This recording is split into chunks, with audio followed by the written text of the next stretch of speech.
Welcome to Creative Conversations. I'm Roger Humphrey. In this episode, I'm honored to welcome the esteemed composer and conductor Victoria Bond. She's been winning awards since 1969. Join us as we discuss her many operas, ballets, and chamber works, and orchestral stuff as well. Before we get started, please hit the like and subscribe buttons. It's a pretty easy thing to do, and it really helps out a lot. Thanks. Okay. And we are welcoming Victoria Bond to the program. Victoria, thank you so much for coming on. I really appreciate this. My pleasure. Happy to be here. Oh, good. Oh, good. I have so much that I want to talk to you about, but the first thing that I've got to bring this up before, and that is, if you could tell from behind me, I'm a guitar guy. Right. I see. Yes. And so I gravitated to your piece, Nowhere Land, almost immediately. Oh, good. Excellent. Yeah. Oren Fader, fabulous guitarist. Wonderful, wonderful. And I forget the name of the soprano, but she was delightful. Jessica Bowers. Bowers. Yeah, she was terrific. And so I guess the question that I would have to ask first off is, most composers who don't play guitar find it difficult to write for the guitar. Was that a challenge? You bet. Yeah. No, I think guitar and harp, you better know somebody who is a virtuoso player in order to be able to write something that is not in kindergarten. I know years and years ago, there was a composer that I knew. He's passed on now, unfortunately, but he handed me a piece of music and he said, I would like you to play this at this thing that he was producing. And I looked at it and I said, we're going to have to maybe edit it a little bit. And he just blew up. I mean, he did everything but call me a Christian. He was just so upset that I was going to alter his music at all. Oh, no, and no. And I said, well, I can't play it the way it's written. And he said, if you can't play this, he said, I'll find a guitar player who can. And I said, well, I want to meet the guy who can play an 8-note chord on a 6-string guitar. Well, that's it. I mean, and he just looked at me and realized he'd written this whole thing out on piano. What's interesting is that now that the computer is so ubiquitous for composers, those who do not have experience with actual antique instruments, the computer can do anything, and human beings cannot and should not. And instruments, you have to not only know what they can do, but what they like to do, and deal with the physicality of the instrument. I do a lot of arranging for my students, and it's usually everything from Shostakovich to old folk songs and you name it. And most, but not all of it, is solo playing as opposed to strumming and singing. And I will sit down to the computer and I'll start writing stuff out. And for me, my keyboard skills are dreadful. And so it's easier for me to just drag and drop notes. And so I do that and I see, oh, look, I see this cool little line here. This will work and this will be nice and so on. And I'll play the chord and everything becomes very vertical. I can play this chord and I can play these notes. And then I sit down to play it so that I can record it for the students. And it's like, what was I thinking? Yeah, you got to try it out in real time and with a real. But it was lovely. And the thing that really struck me, and this is kind of lead into the next question. The thing that really struck me listening to it, when people write for the guitar, particularly if they don't know much, but even if they do, very often it's a lot of chord work and a lot of very clearly accompaniment stuff in the traditional sense. And the thing that struck me was how operatic the guitar part was, and that the entire piece was. That it really felt like an aria. Well, good. Yes. No, I mean, the whole song cycle was kind of had the dramatic intention of a theater work, because the poetry was so very theatrical. And the interesting thing is that, of course, it was written originally in German and there was an English translation, but the translation was very lame compared to the pungency of the sounds of the words in German. So that's why I decided I've got to set this in German. It really was lovely. And you've written what, 4 or 5 operas now, yes? Yes, yes, and of course the most timely one is Mrs. President. Yeah. Let's talk about that for a second. Bring that on. Course. Well, Mrs. President is about a real historic figure, Victoria Woodhull, who ran for president in 1872, or at least she intended to run for president in 1872. She was waylaid in her course by several things. Number one, women didn't have the vote. And number two, her arch enemy, who started out, well, I don't want to give the whole story away, although it's Sure. a very fascinating story. Her arch enemy, Henry Ward Beecher, who was the most prominent preacher of his day and very much a Donald Trump figure, very, very similar in many, many ways, a real bully. He spoke a great line. His sister was Harriet Beecher Stowe. He was an abolitionist and was all for women's rights theoretically, but was sleeping with several of his female parishioners. And so Of, of course. nothing new, right? So Victoria Woodhull, who also had a newspaper, a weekly newspaper, where she printed such controversial things as the Communist Manifesto. It was the first paper to print that in the United States, and also all sorts of muckraking things about people who were doing unsavory things. And it was I wouldn't say yellow journalism, but it was journalism that really exposed the underbelly of society. And so she threatened to expose him in her newspaper, and sent copies of it through, and wrote the article, sent copies of it through the mail, and he had her arrested for sending obscenity through the mail. And so Jeez. on election night, and the person who became president was Ulysses S. Grant in his second term. So on election night, she spent it in jail, realizing that she would never become president. But the opera does not end on a down note, because she has this vision in her prison cell that others would come after her and pick up her ideas and carry them further. And the words, I had a wonderful, wonderful librettist I worked with by the name of Hilary Bell. And the words, arise, arise from my ashes, arise. She talks Wow. about how women are going to carry this further. And in the production that we did, which was a semi-stage production with Anchorage Opera, there were a lot of female politicians in Anchorage. And the director had them coming out from the wings as she's singing this. She doesn't see them, but they come out like phantoms, and they walked through the aisle of the theater, and people went crazy because they knew these people. So it was so apropos, and it was a tremendous success.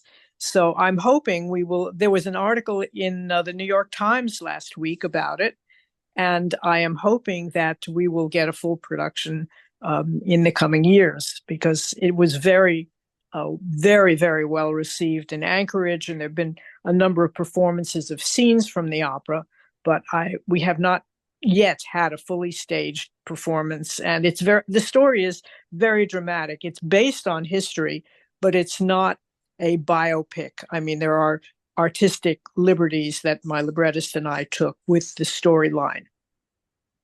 How how working with a librettist now, is that music first, words first, Together, everything kind of together?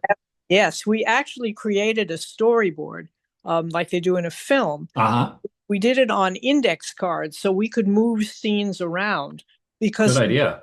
getting a shape, I had a very good idea of the particular scenes I wanted to musicalize, but the shape of the opera really depended on how does it begin and how does it end. and how does the first act end, so that you get a sense of the dramatic flow, which is so important. How hard is it to get it's got to be difficult to get an opera produced these days. I mean, that's Yes, it certainly is. I would say so because we haven't had a full production yet. And I wrote it in 2001. We had New York City Opera presented four scenes from the opera when there still was a New York City Opera. We had a production, as I say, semi-stage production with full orchestra with the Anchorage Opera in 2012. And then since then, just very, I did had presented two arias on. I run a series in New York called Cutting Edge Concerts, and I presented, because of the timeliness of it, two scenes from the opera last week in New York, but not yet a full production. So yes, it is very difficult to get a production. got to be. Well, it's pricey, I know. I had a guest on the show last spring, Patty Campbell, and she was for several years the chief costumer at the Utah State Mhm. Opera. And Mhm. just kind of hearing about things behind the scenes just from her little corner of the world. Now, that'd drive me crazy. I don't have the temperament to run a place like that or even work in a place like that. But Mhm. it's I, you know, guitar guy. I walk out on stage with my guitar, sit down, play, leave. No, opera is high drama both on the stage and backstage and every other place. High drama. Now, New York City Opera, uh, you were there in the mid 80s, is that correct? You were assistant conductor then? Yes, I was assistant conductor to Christopher Keane, and that's when Beverly Sills was general director. It I was a was going to ask. company. And my father, when I was a child, my father sang with the New York City Opera. He was a bass, and he did several solo roles with the City Opera. And I was in the children's chorus at the age of 7. So it was a company that I had a wonderful history with, and of course was devastated when they folded. Okay. They took Madame Butterfly on the road, Hmm. and I happened to see the performance of it in East Lansing at Michigan State University, Hmm. and my son uh, uh, was the first time I took him to the opera when he was 13, Good for you. and Good. it wasn't basically what was happening was at Lansing Community College, where I was faculty, they were producing The Elixir of Love, Donizetti, Hmm. and I was going to go, and so I asked him if he wanted to go, and he goes, "Yeah, okay." 13 years Yeah, old, right. and and a sports guy, and and he fell in love with opera, Wow. and and so every year until from then until he was in his early 20s and he got married and moved out and all that, um, we would have one weekend or one Saturday night a year. We called it Guys Night Out, and we would go we would go to the opera, and then we'd go out to eat, and of course when he became of age, we'd go have a drink afterwards and all that kind of stuff. And it was just something I really enjoyed Mm. spending that. But it was we'd always and the Elixir of Love with the New York City Opera Company was one of them that we had seen. So Hmm.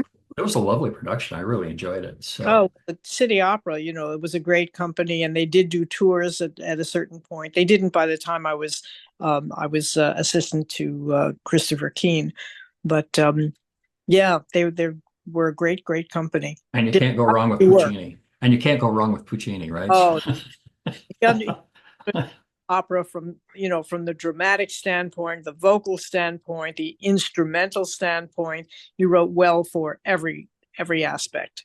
Well, it was great stuff. So, and you also did an opera about Clara Schumann. That's right. And that was premiered at the Berlin Philharmonic Orchestra's Easter Festival in Germany. Oh So my, big, big honor. And of course, I went. And there were 11 performances, which for a new opera is pretty unusual. yes, And absolutely. Clara Schumann also had a very dramatic life, with her husband and his illnesses and his brilliance, his genius, and two artists living under the same And roof. she basically put her career on hold to take care of him, didn't she? Well, no, she actually supported the family with her Oh, career. Yeah, no, she was out on the road all the time as a pianist. Um, Uh-huh. he was really not able to support. He was not a good conductor. He had damaged his hands, so he couldn't perform as a pianist. And so, she was the breadwinner of and there were seven children. So she was out on the road all the time, performing and making enough money to support them. Now, there seems to be a common theme here, and that would be strong women. Indeed, indeed. I uh my mother and my grandmothers were and my wife for that matter are all very strong women. I've always been kind of attracted to women who could stand on their own 2 feet without whining about it. And and so yeah, so I'm sure I would love these offers. I look forward to seeing them or listening to some of it in the very near future. I'll have to Great. sit down, put these on, and Well, grab a you, cup of coffee and settle in. So. yeah, they're all available. Scenes, maybe not complete opera, but scenes are all available on YouTube. Okay, I'll check that out. Yeah, YouTube, everything's available on YouTube, Right. right? And then you've also written a ballet, is that correct? I've written many ballets. Oh Yeah, my, okay. yeah. Uh, No, the first was for American Ballet Theater, ABT, and that was with a choreographer who I did several ballets with. Her name is Lynn Taylor Corbett. And so we did, well, actually, our first work was for Pennsylvania Ballet. And ah, we did a work called no, uh, it was based on Narcissus and Goldmund of Hermann Hesse. okay. Second ballet was for ABT, and that was called Great Galloping Gottschalk, music of Louis Moreau Gottschalk. And then I did a ballet for Chicago Ballet, and that was called Instruments of Revelation. And then another ballet for Lake Erie Ballet called Rage. So yeah, no, I love writing ballet. I like working with dancers. Yeah, I that's something that I regret is I've yet to have a dancer or a choreographer on the program. And one of these days I kind of hope to Mm. drag one in here kicking and screaming and An interesting first ballet that I wrote with Lynn. We did the same thing. We worked collaboratively from the very beginning. We went into a dance studio and she improvised and I improvised. And when we found things that clicked, then we built on that. And we had the story that we wanted to use. As I say, this is a story by Hermann Hesse, an author who I've always admired tremendously. And so we knew what the story was, but as far as the actual movement and what music went with the movement, that was something that we created collaboratively in real time, improvising and building on those improvisations. so you're comfortable collaborating.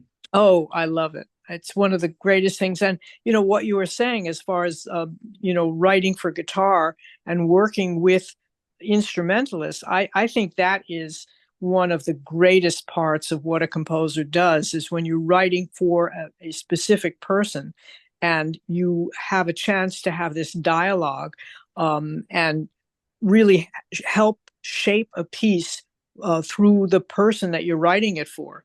I mean, this is nothing new. Brahms certainly had that with Joachim, the great violinist, and that's probably one of the reasons why his violin writing is so completely idiomatic. Well, all of his instrumental writing is idiomatic, but then again, he liked to hang out with the band. And Mozart, I mean, I love the letter from Mozart's father where he says, "No, you got to hang out with the people that are paying you. Hang out with a royalty." And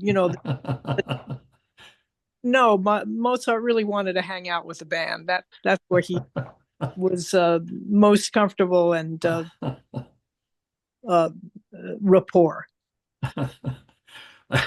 That's funny. So, a couple of pieces that I really well, the one piece that I really wanted to talk about also was something that I saw on YouTube. Uh, I was just kind of nosing around YouTube trying to find stuff Sure. and illuminations on Byzantine chant. Yes. Oh my gosh, was that ever lovely? Oh, well, thank you. I wrote that for a specific player, Paul Barnes, uh, Uh-huh. who happens to be a chanter in an Eastern Orthodox church. Okay. one day we were working on something else, and one day I said to him, "Well, can you sing me something that you chat to?" And he sang me this gorgeous hymn, "Poterion Soteriou," Cup of Salvation. And I said, "Oh, that is so beautiful. I have to write this as a piano piece for you." And that's how the whole project started. This was many years ago.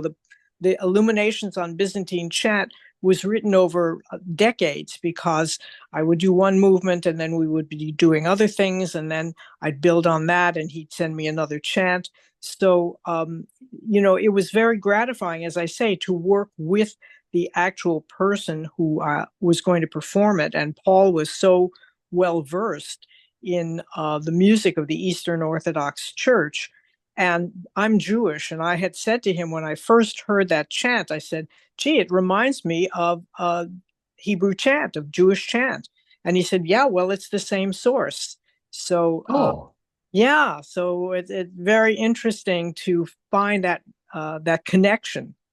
right. What an interesting intersection. Wow, that's pretty cool. So, And in one of the movements, I actually use a Jewish chant called "Dew." It's that takes place in the spring, and it's a prayer for the dew to irrigate the fields. And that scale that is based on is the same scale as the Eastern Orthodox chant that he had told me about and gave me an example of. So those two fit in beautifully. it was just just my response to it was immediate. I mean, I just fell in love with it. Well, thank And you and much. so it's interesting. You were talking briefly, or you mentioned briefly, cutting edge concerts, Mhm. which is kind of a new music thing, right? It's It's living composers. Living okay. all the composers we perform are living. There was one exception of somebody who was a major influence on living composers, so we played one of his pieces as well. But basically, it's all living composers, and by and large, they've been on the program, and I have a chance to talk to them before their pieces are performed. And this was all inspired by Pierre Boulez's encounters, when he was music director of the New York Philharmonic. I was a student at Juilliard, and I was his assistant for the contemporary concerts he did at Juilliard. So I got Cool. had a chance to get to know him pretty well. And I used to go to all of these perspective encounters, they were called. And so when it came time for me to start my own series, and that's another story, I wanted to base it on the way he was able to interview composers so that they could really illuminate something about their music. Because, as you know, for an audience, when they're hearing a piece for the first time, it's a lot of new information. And how do they process it all? So he would have even the most reticent or least verbal composers, um, he would be able to draw them out so that they would uh, um, offer the audience a very salient and telling point about their piece, and sometimes even play the pieces more than once, so that people would have a chance to hear it, hear the composer talk about it, and then hear the piece again. I don't generally do that, but I just love the way he combined educating an audience and entertaining them and bringing them something new. It's well, we suffer in the world of classical music. We suffer from just presenting the greatest hits. Right. Uh, Exactly. a friend of mine who is not into classical music says made that comment. That was his criticism. He says he's just like a very expensive cover band. Mhm. And there's I understand the source of that comment, but there is so much new music being created That's that gets lost. And to be fair, there's some of it I don't particularly care for, but there's some of it that just draws me right in, and it's Mhm. just and that's with yours and some of the other stuff. And in the world of guitar, we've got stuff popping all over the place now, Hmm. and some better, some worse. I mean, a lot of folky stuff and finger style stuff, but there's some solid classical stuff happening as well. Hmm. And just about every language. Sharon Isbin has commissioned several pieces and has got some several new concerti specifically because of her from some major composers Hmm. um, but she's of course not the only one. There are other people and there are other composers cranking out some stuff and it's lovely. But again, as you said, you sort of have to educate the public and say that's what this is. That's what this is about. This is what's going on, and teach them how to listen to it. That's right. Teaching people how to listen, not just hearing things, but really listening and paying attention. Another aspect that is so prevalent today is the visual. And if listening to a concert is not combined with something visual, a lot of people just are not interested or lose attention. Right, So another thing. And of course, a number of orchestras are presenting soundtracks to films with the, major scores by John Williams and things like that. But right. music really becomes background to what's happening visually. So there's always that question of the music should be front and center. And granted, watching somebody play an instrument on stage is not like, watching somebody flying through the air or, things blow. No, um, but it's a kind of a re-education in using your ears and not only your eyes. I had a former student of mine who um, uh, got his degree at finally got his degree at Cleveland Institute with Jason Vio, and he I brought him up to the college where I was teaching and to do a concert, and I love telling this story. A young lady, student of mine, who was in the audience, I talked to her after the concert, a couple days later at her lesson, and asked her how she enjoyed it. And she had grown up in a Detroit suburb and uh, had gone to the opera and the symphony and ballet as a child, as well as all of the pop stuff, the big rock and roll stuff, the Hmm. big shows that came through town. And so she was used to all of these big events. Well, this little auditorium that we had is a recital hall. It seats 115 people. And you could very quietly lob notes off that back wall all day long without it. I mean, so it was a purpose-built recital hall, and it was just absolutely a delight to perform in and to listen to it. And she said to me, she said, "This is the first time in my life," she said, "I ever went, sat in a small auditorium and watched a guy walk out in the middle of a bare stage."